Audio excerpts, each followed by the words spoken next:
Lent కాలం కోసం ఎల్సెలా books వారి ప్రత్యేక పాడ్కాస్ట్కు స్వాగతం. ఆత్మపరిశీలన చేసుకునే ఈ సమయంలో ఇశ్రాయేలీయుల ఎడారి ప్రయాణం మన జీవితాలకు ఎలా అద్దం పడుతుందో మీకు అతి తక్కువ సమయంలో స్పష్టంగా వివరించే కార్యక్రమం ఇది. బానిసత్వం నుంచి బయటపడి ఎడారిలో దాహంతో అల్లాడిపోతున్న ఇశ్రాయేలీయుల కథను మనం కాస్త లోతుగా గమనిస్తే ఈనాటి మన కష్టకాలంలో దేవుడు మనల్ని ఎలా ఆదుకుంటాడో చాలా అద్భుతంగా అర్థమవుతుంది.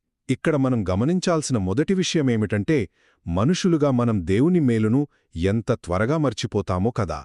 ఈజిప్ట్ బానిసత్వం నుండి దేవుడు వాళ్లను విడిపించి ఆకలి తీర్చడానికి ఆకాశం నుండి మన్నా ఇచ్చినా సరే, ఎడారిలో చిన్న కష్టం రాగానే ఇక చనిపోతామని వాళ్లు గుణుక్కోవటం మొదలుపెట్టారు. ఇక రెండవది దేవుని ఆశ్చర్యకరమైన ప్రేమ అండి. ఒక్కసారి ఆలోచించండి. ప్రజలు అంతలా నిరాశపడి దేవుని మీద ఫిర్యాదు చేస్తున్నా ఆయన అస్సలు కోపగించుకోలేదు.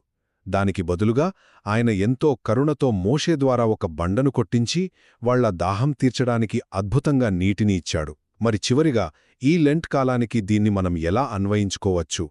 అసలు దేవుడు మన మధ్య ఉన్నాడా లేదా అని ఇశ్రాయేలీయులు అడిగిన ఆ ప్రశ్న కష్టాలలో మనం పడే ఒంటరితనానికి, నిరాశకు ఒక పెద్ద ప్రతీక. కాని మన జీవితం అనే ఈ ఎడారి ప్రయాణంలో దేవుడు ఎప్పుడూ మన వెంటే ఉండి మన ప్రతి అవసరాన్ని తీరుస్తాడని ఈ సంఘటన మనకు గట్టిగా గుర్తుచేస్తోంది. సో ఒక్క మాటలో చెప్పాలంటే, కష్టాలు వచ్చినప్పుడు మనం నిరాశతో ఫిర్యాదు చేసినా సరే, దేవుని అపారమైన ప్రేమ మనకు ఎల్లప్పుడూ తోడుండి సరైన మార్గాన్ని చూపిస్తుంది. మా పాడ్కాస్ట్ విన్నందుకు ధన్యవాదాలు. మరియు మరిన్నిటి కోసం వింటూనే ఉండండి.